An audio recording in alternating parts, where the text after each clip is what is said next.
Appelle-moi Pasta. Je préfère taire le nom de mon pays parce que ce que je vais te dévoiler va peut-être en choquer certains. Mais comme j'ai besoin d'aide, il faut que je parle. J'ai fait beaucoup de mauvaises choses dans ma vie. J'ai volé, j'ai menti, j'ai fait semblant d'aimer. Je me suis moqué des gens et même de Dieu. C'est pourquoi Dieu est en train de me le faire payer. Tu veux savoir ce qu'il s'est passé? Ok, je vais t'expliquer. Mais d'abord, abonne-toi. Appelle-moi Pasta. Je crois que je suis mal née parce que toute ma vie, je voulais être un boss. Ceux qui disent que seul le travail paye ou que l'avenir appartient à ceux qui se lèvent tôt sont des menteurs. Moi, je me levais chaque jour à 4 h du matin pour travailler jusqu'à l'agonie. Aide-maçon, mécanicien, chauffeur de camion, poids lourd, plombier, j'ai tout fait. Mais je vais vous dire ma pensée. En vérité, quand tes parents ne sont pas riches ou s'ils ne font pas de la politique en Afrique, c'est la pauvreté seulement qui devient ton héritage. J'étais fatiguée de me débattre pour survivre. Les gens autour de moi, aussi pauvres que moi, n'arrêtaient pas de me parler de Dieu qui, d'après eux, changeait la vie des gens.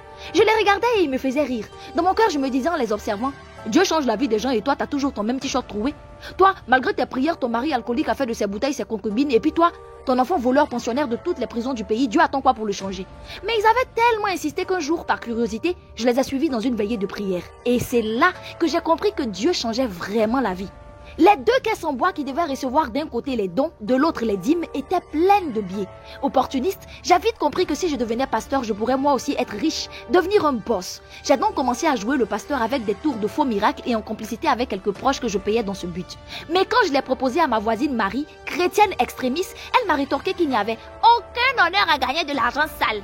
Je crois qu'elle ne savait pas ce qu'elle disait celle-là. Argent sale, argent propre, où est la différence? J'étais bien placée pour savoir que l'argent dit propre entrait dans la poche très lentement, mais disparaissait à la vitesse de l'éclair.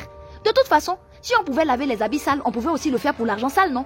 J'ai donc quitté la ville à la recherche de la personne qui aurait pu m'aider à accomplir des miracles aux yeux de tous, et je l'ai trouvé. C'était un féticheur de grande renommée qui s'appelait Zagourniamel Biboroto. Grâce à un animal au pouvoir mystérieux dont il m'avait révélé les secrets, je suis rapidement devenu le boss que je pensais être, l'homme de Dieu en question. Cet animal, c'est une sorte de tatou qui se nourrit de fourmis en voie d'extension en Afrique. Il serait si mystique qu'on prétend même qu'il arrêterait la pluie d'un simple geste. En Bambara, on l'appelle Timba. En Moré, son nom c'est Tantouri. En Kora ou Koyaka, c'est Tima. En français, on le nomme Oryctérope. Grâce à la patte et à d'autres éléments prélevés sur le corps du petit animal, il me suffisait de lever la main pour que les gens tombent en masse et en transe devant moi.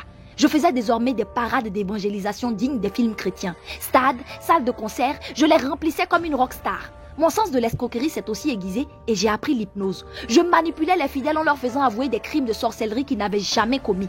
J'achetais également la conscience de certains via le dark web, ce marché noir d'internet qui venait spécialement de loin jouer les faux handicapés, les faux aveugles, les faux muets, les faux ressuscités.